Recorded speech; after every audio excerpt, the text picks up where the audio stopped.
Bismillahirrahmanirrahim. Assalamu alaikum. I hope so that my all friend absolutely fine. So friends, today we are going to discuss about nuclear physics 1 BS physics 7 semester का एक इंतहाई important subject हमारे पास है जी, nuclear physics 1, और उसका important topic आज के lecture का हम हिस्सा बनाना चाहते हैं जी. आज के जो लेक्चर का हमारा टॉपिक है वो बहुत ही इम्पोर्टेंट और एग्जाम पॉइंट ऑफ व्यू से बहुत ही इम्पोर्टेंट माना जाता है.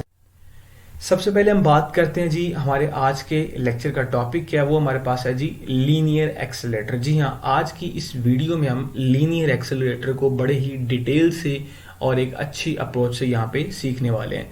सबसे पहले हम बात करते हैं जी आज के लेक्चर की आउटलाइन की. आज के लेक्चर में हम लीनियर एक्सेलेरेटर में किन पॉइंट्स को हम यहाँ पे डिस्कस करने वाले हैं. सबसे पहले हम देखेंगे जी लीनियर एक्सेलेरेटर की हमारे पास तारीफ क्या है, इसका प्रिंसिपल क्या है, इसकी कंस्ट्रक्शन क्या है, और इसकी ब्लॉक डायग्राम हमारे पास कैसी होती है, वर्किंग इसकी कैसी है, डिसएडवांटेजेस. और अगर हम एप्लीकेशन को यहाँ पे डिस्कस नहीं करेंगे तो हमारा लेक्चर अधूरा रह जाएगा, तो हम यहाँ पे एप्लीकेशन को भी डिस्कस करेंगे. सबसे पहले हम बात करते हैं जी डिफाइन की, कि पार्टिकल एक्सेलेरेटर को हम किस तरह से इसकी डिफाइन कर सकते हैं, कैसे हम इसकी तारीफ कर सकते हैं. देखिए जी, हमारे पास लीनियर एक्सेलेरेटर एक एक्सेलेरेटर है और हमारे पास एक्सेलेरेटर की बहुत सारी टाइप्स हैं, लेकिन आज के लेक्चर में हम सिर्फ और सिर्फ यहाँ पे लीनियर एक्सेलेरेटर को बड़े ही अच्छे से और डिटेल से यहाँ पे समझने वाले हैं. इसकी तारीफ ये है कि अगर हमारे पास ऐसा पार्टिकल एक्सेलेरेटर जिसके अंदर हम चार्ज पार्टिकल को सीधी लाइन में एक्सेलेरेट करते हैं, उसे हम क्या बोलते हैं, लीनियर एक्सेलेरेटर का नाम देते हैं. दी particle accelerator in which charge particle are accelerated in a straight line is called linear accelerator. यानी कि ऐसा पार्टिकल एक्सेलेरेटर जिसके अंदर चार्ज पार्टिकल, उसने कहा है चार्ज पार्टिकल, अनचार्ज पार्टिकल का नाम नहीं लिया, यानी कि जिसके ऊपर कोई ना कोई चार्ज हो, उस पार्टिकल को हमने सीधी लाइन में एक्सेलेरेट करना है, वो हमारे पास क्या कहलाता है, लीनियर एक्सेलेरेटर कहलाता है. अब हमने इसको सीधी लाइन में क्यों, स्ट्रेट लाइन में क्यों हमने उसको एक्सेलेरेट करवाना, तो ये हम सारी चीजें आगे देखेंगे. इसके बाद हम कुछ यहाँ पे इसके इम्पोर्टेंट जो फैक्ट्स हैं वो हम देखेंगे, और हम उनको इंट्रोडक्शन में भी लिख सकते हैं. वो हमारे पास ये है कि हमारे पास ये जो लीनियर एक्सेलेरेटर है, इसके अंदर हम प्रोटॉन्स, इलेक्ट्रॉन या फिर सब एटॉमिक पार्टिकल जो कि चार्ज हों, उनको हम यहाँ पे एक्सेलरेट करवा सकते हैं. और सबसे इम्पोर्टेंट और इंटरेस्टिंग फिनोमेना यहाँ पे हमारे पास ये है कि दुनिया का सबसे बड़ा लीनियर एक्सेलेरेटर जिसकी लेंथ हमारे पास है 3.2 किलोमीटर. अब सोचें कि 3.2 किलोमीटर कितनी बड़ी लेंथ है. ये एक डिवाइस है, ये एक इंस्ट्रूमेंट है, ये एक मशीन है हमारे पास लीनियर एक्सेलेरेटर. इसकी लेंथ हमारे पास 3.2 किलोमीटर, और ये दुनिया की सबसे बड़ी हमारे पास यहाँ पे मशीन है लीनियर एक्सेलेरेटर की. राइट, तो यहाँ पे हमारे पास जो इलेक्ट्रॉन्स होते हैं उनको हम 50 गीगा इलेक्ट्रॉन वोल्ट एनर्जी के साथ यहाँ पे उनको हम एक्सेलेरेट कर सकते हैं. अब हम यहाँ पे देखते हैं जी इसका प्रिंसिपल इसका बहुत ही इंपॉर्टेंट है समझना, और अच्छे तरीके से यहाँ पे हम समझेंगे. देखिए जी, अगर हमारे पास कोई चार्ज पार्टिकल होता है, उसको हम पोटेंशियल डिफरेंस में से गुजारें तो उसकी काइनेटिक एनर्जी बढ़ जाती है. अगर उसकी काइनेटिक एनर्जी बढ़ी है तो मतलब वो एक्सेलरेट होगा. ये सिंपल सा इसका हमारे पास बेसिक सा प्रिंसिपल है लीनियर एक्सेलेरेटर का, कि हमने चार्ज पार्टिकल को इलेक्ट्रिक फील्ड या फिर पोटेंशियल डिफरेंस में से गुजारना है, और जैसे ही वो गुजरेगा तो उसकी काइनेटिक एनर्जी बढ़ जाएगी, और काइनेटिक एनर्जी बढ़ेगी तो उसकी वेलोसिटी भी बढ़ेगी, और अगर वेलोसिटी बढ़ेगी तो उसको वो एक्सेलरेट होगा और वो ज्यादा से ज्यादा एक्सेलरेट होगा. तो ये हमारे पास प्रिंसिपल है इसका. A charge particle gets accelerated to very high energy, यानी कि उसकी काइनेटिक एनर्जी बढ़ जाएगी if pass through some potential difference. अगर हम पोटेंशियल डिफरेंस में से उस चार्ज पार्टिकल को बार बार गुजारते हैं तो उसकी काइनेटिक एनर्जी क्या हो जाएगी, वो बढ़ जाएगी, और वो पार्टिकल क्या होगा, ज्यादा से ज्यादा एक्सेलरेट होगा. तो ये इसका बेसिक सा प्रिंसिपल था.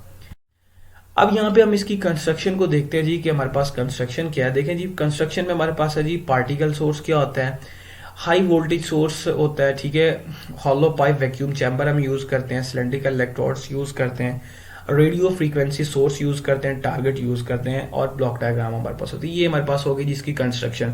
अब इन्हीं सारे पॉइंट्स को हम स्टेप बाय स्टेप बारी बारी हम इनको अच्छे तरीके से यहाँ पे समझेंगे कि हमारे पास पार्टिकल सोर्स क्या होता है, हाई वोल्टेज सोर्स क्या होता है, हॉलो पाइप वैक्यूम चैम्बर हमारे पास क्या होता है, सिलेंड्रिकल इलेक्ट्रोड्स क्या होते हैं, रेडियो फ्रीक्वेंसी सोर्स क्या होता है, टारगेट क्या होता है. तो कंस्ट्रक्शन के पॉइंट्स में से सबसे पहला पॉइंट हमारे पास मौजूद है जी पार्टिकल सोर्स कि हमारे पास पार्टिकल सोर्स क्या होता है। देखिए जी, पार्टिकल सोर्स ये नाम से ही जाहिर है, मतलब ये एक ऐसा सोर्स है जहां से हमने पार्टिकल को हासिल करना है, यानी कि हमने ऐसे सोर्स को पढ़ना है जहां से हमने पार्टिकल को हासिल करना है, पार्टिकल को गेन करना है। अब देखें जी, पार्टिकल हमारे पास जो होते हैं वो चार्ज पार्टिकल्स जो होते हैं, वो हमारे पास प्रोटॉन्स भी हो सकते हैं, इलेक्ट्रॉन्स भी हो सकते हैं, हमारे पास सब एटॉमिक पार्टिकल्स भी हो सकते हैं जो कि चार्ज हमारे पास होंगे।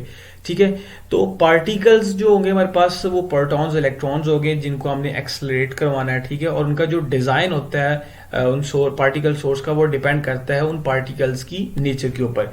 अब देखिए, अगर हम चाहते हैं जी कि हमने इलेक्ट्रॉन जो है वो हमने हासिल करना है, यानी कि इलेक्ट्रॉन को हमने एज ए पार्टिकल के तौर पे यूज करना है, चार्ज पार्टिकल के तौर पे यूज करना है, तो हम उस इलेक्ट्रॉन्स को हम कैथोड रे या फिर हमारे पास कूल्ड कैथोड होती है, हॉट कैथोड होती है, इससे हम उन इलेक्ट्रॉन्स को हासिल कर सकते हैं। यानी कि ये हमारे पास एक सोर्स है जहां से हमने उस चार्ज पार्टिकल को हासिल करना है और आगे हमने लीनियर एक्सीलरेटर में इसको यूज करना है। अगर हम प्रोटॉन्स हासिल करना चाहते हैं तो वो हम आयन सोर्स से हासिल कर सकते हैं। ठीक है, जैसे हमने इलेक्ट्रॉन्स को हॉट कैथोड या फिर कोल्ड कैथोड से हासिल किया, इसी तरह हम प्रोटॉन्स को भी आयन सोर्स से हासिल कर सकते हैं।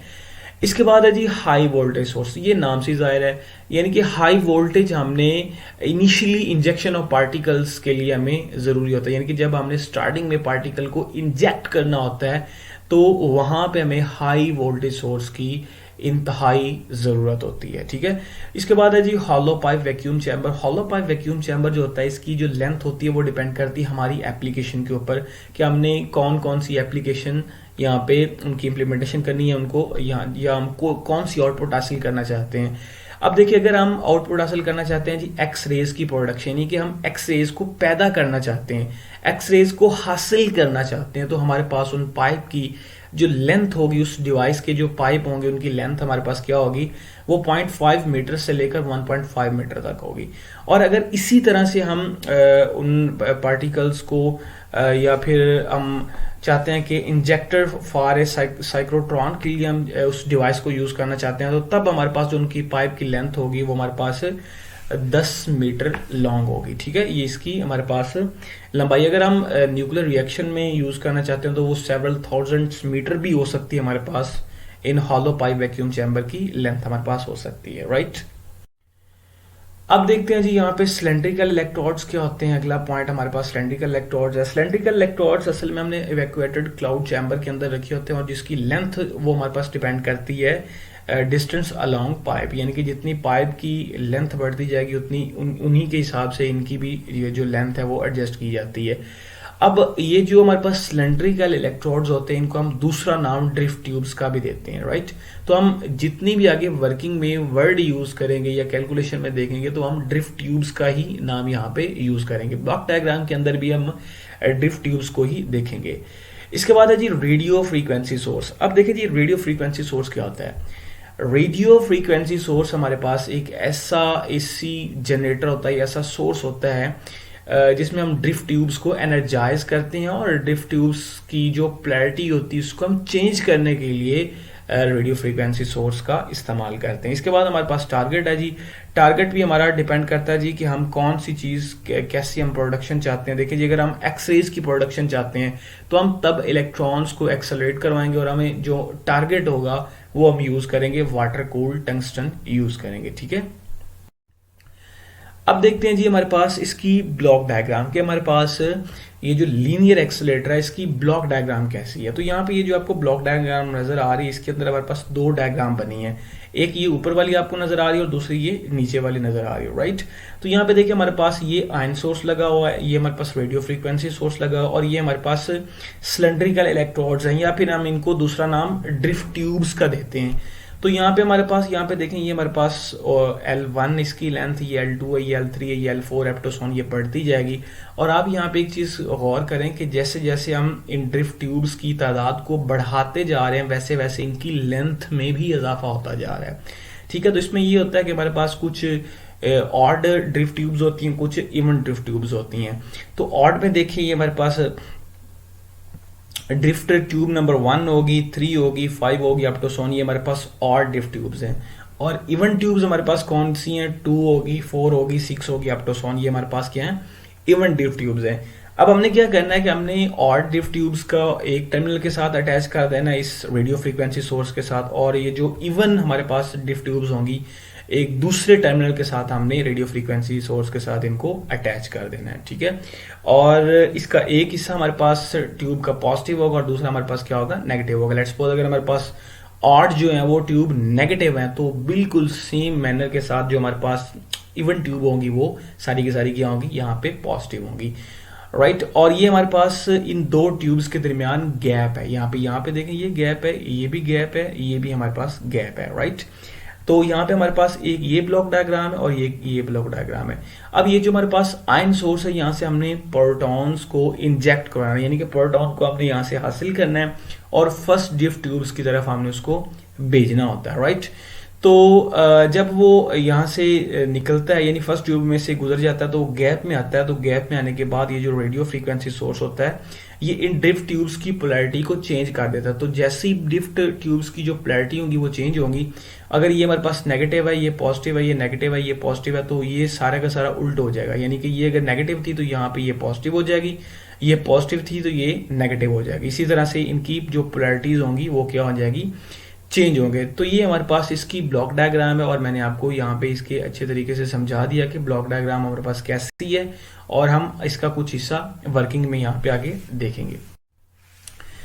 अब देखिए जी, हमारे पास वर्किंग है। तो वर्किंग में क्या है जी, वर्किंग में सिंपल सा हमारे पास यही काम है कि हमने पार्टिकल को एक्सेलरेट करवाना है और हमने भेजना है किसके अंदर, ड्रिफ्ट ट्यूब्स के अंदर भेजना है, और हमने उसको एक्सेलरेट करवाना है और हमने आउटपुट हासिल करनी है। तो सबसे पहले क्या होगा जी, आयन सोर्स होगा। वो आयन सोर्स हमारे पास, आयन सोर्स यानी कि प्रोटॉन जो है वो आयन सोर्स से निकलेगा, फर्स्ट ड्रिफ्ट ट्यूब्स की तरफ जाएगा और फर्स्ट ड्रिफ्ट ट्यूब के ऊपर क्या चार्ज होगा, नेगेटिव होगा, राइट। यानी कि प्रोटॉन की और फर्स्ट ड्रिफ्ट ट्यूब की जो पोलैरिटी होगी वो चेंज होगी, वो रिवर्स होंगी, एक दूसरे के हिसाब से अपोजिट होंगी। तो अब क्या होगा, जब वो पार्टिकल पहली ड्रिफ्ट ट्यूब में से गुजर जाएगा तो वो गैप में जाएगा। गैप में जाने के बाद ये जो रेडियो फ्रीक्वेंसी सोर्स है वो इन ड्रिफ्ट ट्यूब्स की जो पोलैरिटी होती है उसको क्या कर देता है, चेंज कर देता है, रिवर्स कर देता है, राइट। तो हमारे पास पार्टिकल को इंजेक्ट करने के लिए हमारे पास दो तरह की फॉक्सिंग हम यूज करते हैं, यानी कि दो तरह से हम चार्ज पार्टिकल को फोकस करवा सकते हैं ड्रिफ्ट ट्यूब्स के अंदर। तो पहला हमारे पास है जी रेडियल फॉक्सिंग है, दूसरा हमारे पास है जी फेज फॉक्सिंग। तो सबसे पहले हम यहाँ पे देखेंगे जी हमारे पास रेडियल फॉक्सिंग क्या होती है। अब देखिए जी, रेडियल फॉक्सिंग क्या है। रेडियल फॉक्सिंग असल में हमारे पास जो दो ड्रिफ्ट ट्यूब्स है ना, उनके दरमियान जो गैप होता है ना, वहां से हम चार्ज पार्टिकल को कॉमन एक्सिस की तरफ मतवज्जा करते हैं, भेजते हैं या उसको फोकस करवाते हैं। उससे हम क्या बोलते हैं, रेडियल फॉक्सिंग कहलाते हैं, ठीक है।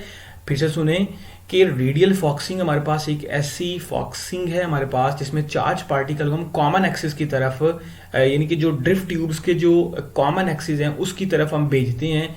कब भेजते हैं, जब वो चार्ज पार्टिकल दो ड्रिफ्ट ट्यूब के दरमियान क्रॉस को गैप को क्या कर रहा हो, क्रॉस कर रहा हो, तब हम उस चार्ज पार्टिकल को कॉमन एक्सिस की तरफ क्या करवाते हैं, मूव करवाते हैं। उसे हम क्या बोलते हैं, रेडियल फॉक्सिंग। अब रेडियल फोकस हम क्यों यूज यहाँ पे करते हैं, वो इसलिए यूज करते हैं क्योंकि ये जो चार्ज पार्टिकल है, अगर हम रेडियल फॉक्सिंग यूज नहीं करेंगे तो चार्ज पार्टिकल डेविएट हो जाएगा, वो स्कैटर्ड हो जाएगा, वो स्ट्रेट पाथ में नहीं जाएगा, वो कॉमन एक्सिस की तरफ नहीं जाएगा। अगर कॉमन एक्सिस की तरफ नहीं जाएगा तो हमें हमारा जो रिजल्ट है, जो हमें आउटपुट है, वो अच्छे तरीके से और वैलन जो हमारे पास आउटपुट है वो हमें नहीं मिल सकेगी। तो ये हमारे पास होती है जी रेडियल फॉक्सिंग। अगला हमारे पास यहाँ पे मौजूद है जी फेज फॉक्सिंग। है अब यानी कि अब हमने देखना है कि फेज फोकस क्या होता है। इसमें हम चार्ज पार्टिकल को फिर से क्या करते हैं जी, ये जो हमारे पास सक्सेसिव गैप होता है उसके अंदर जो चार्ज पार्टिकल जाता है उसका जो फेज डिफरेंस होता है वो क्या रहता है, कांस्टेंट रहता है, एक जैसा रहता है, तब्दील नहीं होता, चेंज नहीं होता, वो हमेशा एक जैसा ही रहता है, राइट। तो एक जैसा हमारे पास क्यों रहता है, वो इसलिए रहता है कि जो हमारे पास चार्ज पार्टिकल्स होते हैं वो डिफरेंट तरह की एनर्जी हासिल कर लेंगे। अगर डिफरेंट तरह की एनर्जी हासिल कर लेंगे तो हमें अच्छे तरीके से जो हमें आउटपुट चाहिए वो अच्छी आउटपुट नहीं मिल सकती। इसीलिए हम इनका जो फेज डिफरेंस होता है सक्सेसिव गैप के अंदर चार्ज पार्टिकल को, उसका हम क्या रखते हैं, कांस्टेंट रखते हैं, एक जैसा रखते हैं, हम उसको तब्दील नहीं होने देते। तो इसके बाद लिखा है जी कि ड्रिफ्ट ट्यूब को हम एज ए फ्राइडे केज के तौर पर यूज कर सकते हैं। अब देखें जी फ्राइडे केज क्या असल में होता है। फ्राइडे केज जो होता है ये हमारे पास लेट्स सपोज अगर हमारे पास कुछ चार्ज पार्टिकल किसी हॉलो सिलेंडर के अंदर पड़ा है, तो ये जो बाहर कोई फील्ड होगी वो अंदर वाले चार्ज पार्टिकल के ऊपर कोई भी इफेक्ट नहीं करेगी, और इसी तरह ये जो चार्ज पार्टिकल है वो बाहर वाली फील्ड के ऊपर कोई किसी किस्म का इफेक्ट नहीं करेगा। ये हमारे पास फ्राइडे केज इफेक्ट होता है, राइट। तो हम ड्रिफ्ट ट्यूब्स को एज ए फ्राइडे केज के तौर पर यूज करते हैं, क्योंकि हमने ड्रिफ्ट ट्यूब्स के अंदर चार्ज पार्टिकल को क्या करवाना होता है, मूव करवाना होता है। अब जैसे जैसे चार्ज पार्टिकल एक्सेलरेट करता जाएगा उसकी वेलोसिटी बढ़ती जाएगी और उसकी एनर्जी बढ़ती जाएगी। अब यहाँ पे देखिए इस पैरे के अंदर, इस ग्राफ के अंदर हमें क्या बताया, कहता है कि अगर हमारे पास फर्स्ट ड्रिफ्ट ट्यूब है, let's suppose consider first drift tube has positive potential, यानी कि पहली जो हमारे पास ड्रिफ्ट ट्यूब है उसका पॉजिटिव पोटेंशियल है और दूसरी हमारे पास क्या है, उसका नेगेटिव पोटेंशियल है। तो फिर क्या होगा, charge particle enter into first gap, यानी कि पहले गैप के अंदर वो चला जाएगा। अब क्या होगा, the particle accelerator when it is present in first gap because positive tube has push, यानी कि जब वो गैप के अंदर जाएगा तो पिछली जो ट्यूब होगी वो उसको पुश करेगी प्रोटॉन को, और अगली ट्यूब के ऊपर क्या होगा, नेगेटिव चार्ज होगा और पिछली उसको पुश करेगी, रिपेल करेगी, धक्का लगाएगी, और पहली उसको क्या करेगी, अट्रैक्ट करेगी। तो वो एक्सेलरेट होगा, उसकी एनर्जी बढ़ जाएगी, उसकी वेलोसिटी बढ़ जाएगी, और इसी तरह फिर वो सेकंड गैप में इंटर हो जाएगा और वो सेकंड ड्रिफ्ट ट्यूब में चला जाएगा। इस तरह से वो आगे चलता जाएगा, गैप को क्रॉस करता जाएगा, वो एक्सेलरेट होता जाएगा। तो ये इसकी हमारे पास वर्किंग का एक हमारे पास हिस्सा है। इसके बाद बता रहा है कि the length of next tube is increase in order to compensate the velocity of charge particle, यानी कि जो ड्रिफ्ट ट्यूब्स हैं उनकी जो हमारे पास लेंथ है वो स्टेप बाय स्टेप बढ़ती जाती है। वो इसलिए बढ़ती जाती है कि चार्ज पार्टिकल जो है वो वेलोसिटी के साथ कंपनसेट करेगा। अगर कंपनसेट करेगा तो उसकी जो हमारे पास लेंथ होगी ड्रिफ्ट ट्यूब्स की, वो भी जाहिर सी बात है बढ़नी चाहिए, कम तो नहीं होनी चाहिए। यानी जितनी वेलोसिटी बढ़ती जाएगी उतनी फिर उसकी जो हमारे पास लेंथ है ट्यूब्स की वो भी बढ़नी चाहिए, क्योंकि उसको वेलोसिटी के साथ क्या करना होगा, कंपनसेट करना होगा, राइट। तो ये हमारे पास होगा। उसके बाद है जी the particle gets increment of energy whenever they enter into gap and finally hit the target with high energy, यानी कि पार्टिकल एक्सेलरेट ज्यादा से ज्यादा होता जाएगा और गैप को क्रॉस करता जाएगा और फाइनली वो टारगेट के ऊपर हिट करेगा बड़ी हाई एनर्जी के साथ और हमें अच्छी सी आउटपुट मिल जाएगी। इसके बाद है जी हमारे पास फ्राइडे केज इफेक्ट क्या होता है। अब देखिए फ्राइडे केज इफेक्ट मैं आपको ऑलरेडी बता चुका हूँ कि सिंपल वर्डिंग में आपको बताऊं तो फ्राइडे केज इफेक्ट ये होता है कि लेट्स सपोज अगर हमारे पास कोई चार्ज पार्टिकल या कोई पार्टिकल्स किसी भी हमारे पास सिलेंडर के अंदर पड़े हुए हैं या किसी कंडक्टर्स के अंदर पड़े हुए हैं, तो वो जो चार्जेस होते हैं उसके ऊपर कोई ऊपर से जो बाहर वाली फील्ड होती है वो इफेक्ट नहीं कर सकती, और ये जो अंदर वाले चार्जेस होते हैं वो बाहर वाली फील्ड के साथ कोई भी इंटरेक्ट नहीं कर सकते या फिर कोई भी अपना असरात मुरतब उसके ऊपर नहीं कर सकते। इसे हम क्या बोलते हैं, फ्राइडे केज इफेक्ट बोलते हैं। तो यहाँ पे ये जो Faraday cage effect means electric charge on a conductor sits on the outer surface of it, यानी कि यहाँ पे हमारे पास जो फ्राइडे केज इफेक्ट, इसका मतलब यहाँ पे ये लिया जा रहा है कि ये जो हमारे पास इलेक्ट्रिक चार्ज है वो कंडक्टर की सरफेस के ऊपर पड़े हुए हैं। Therefore no electrostatic field is present within the conductor, यानी कि कोई भी किसी किस्म की फील्ड उस कंडक्टर के अंदर नहीं होगी। अब देखिए हम यहाँ पे सवाल यहाँ पे ये बनता है कि फ्राइडे केज इफेक्ट को हम असल में क्यों यूज कर रहे हैं भाई, इस लीनियर एक्सेलेरेटर के अंदर हम क्यों यूज कर रहे हैं। इसका असल मकसद ये हमारे पास ये है कि अब देखें जैसे ही रेडियो फ्रीक्वेंसी सोर्स की वजह से जब चार्ज पार्टिकल गैप के अंदर जाता है तो जो हमारे पास ड्रिफ्ट ट्यूब्स होती हैं उनकी पोलैरिटी चेंज होती रहती है। अगर पोलैरिटी चेंज होती रहती है यानी कि पोटेंशियल डिफरेंस जो इसका वो यहाँ पे हमारे पास अल्टरनेटिंगली चेंज होता रहता है, तो वहां पे कुछ फील्ड बन सकती है और वो फील्ड जो है वो उस पार्टिकल के ऊपर क्या कर सकती है, इंटरेक्ट कर सकती है। अगर वो इफेक्ट कर सकती है तो पार्टिकल कुछ डेविएट हो जाएगा फिर, या फिर वो कहीं पे स्कैटर्ड हो जाएगा, हमें अच्छी जो है वो और अथेंटिक जो आउटपुट है वो नहीं मिल सकेगी। हम अच्छी आउटपुट हासिल करने के लिए उस पार्टिकल को किसी सर्कल के अंदर मूव नहीं करवाना चाहते या फिर उसको हम कहीं पे डेविएट नहीं होना चाहते, स्कैटर्ड नहीं करवाना चाहते, हम तो उसको एक सीधी लाइन में, स्ट्रेट लाइन में उसको मूव होते हुए हासिल करना चाहते हैं। इसीलिए हम यहाँ पे किस चीज का इस्तेमाल करते हैं, फ्राइडे केज इफेक्ट का इस्तेमाल करते हैं, ताकि हमारे जो पार्टिकल है वो स्कैटर्ड ना हो, वो एक सीधी और स्ट्रेट लाइन में जाए और टारगेट के साथ हिट हो और हमें अच्छी से अच्छी आउटपुट मिल सके। इसीलिए हम फ्राइडे केज इफेक्ट का यहाँ पे इस्तेमाल करते हैं, राइट। तो यहाँ पे आप देख लीजिएगा, इस सारी चीज़ों को समझ लीजिएगा, ठीक है। तो इसके बाद वो यही बता रहा है कि अगर हमारे पास ड्यूरिंग इसका पॉजिटिव हाफ साइकिलिंग, अगर इसका हाफ साइकिल बढ़ता है तो उसका एक्सेलरेशन में भी क्या होता है, इजाफा होता है, राइट। इसके बाद यहाँ पे आपको एक छोटी सी डायग्राम नजर आ रही है, पिक्चर नजर आ रही है। तो इसके अंदर वो कह रहा है कि अगर हमारे पास कोई फ्राइडे गेज इफेक्ट के अंदर स्ट्रॉन्ग अगर हमारे पास फील्ड है तो वो उस बंदे के ऊपर कोई इफेक्ट असरात मुरतब नहीं कर रही, तो ऐसा क्यों है। तो इसका आंस मैं आपसे चाहता हूँ, आपसे इसका आंस मतलूब है। आप कमेंट सेक्शन में इसका ज़रूर जवाब बताइएगा अगर आपके माइंड में हो तो। अगली स्लाइड हमारे पास मौजूद है लेंथ ऑफ ड्रिफ्ट ट्यूब्स, यानी कि अब हमने देखना है कि जो हमारे पास ड्रिफ्ट ट्यूब्स की लेंथ है ना, वो असल में हम कैसे कैलकुलेट कर सकते हैं, उसको हम कैसे मेजर कर सकते हैं और उसकी वैल्यू हमारे पास क्या हो सकती है।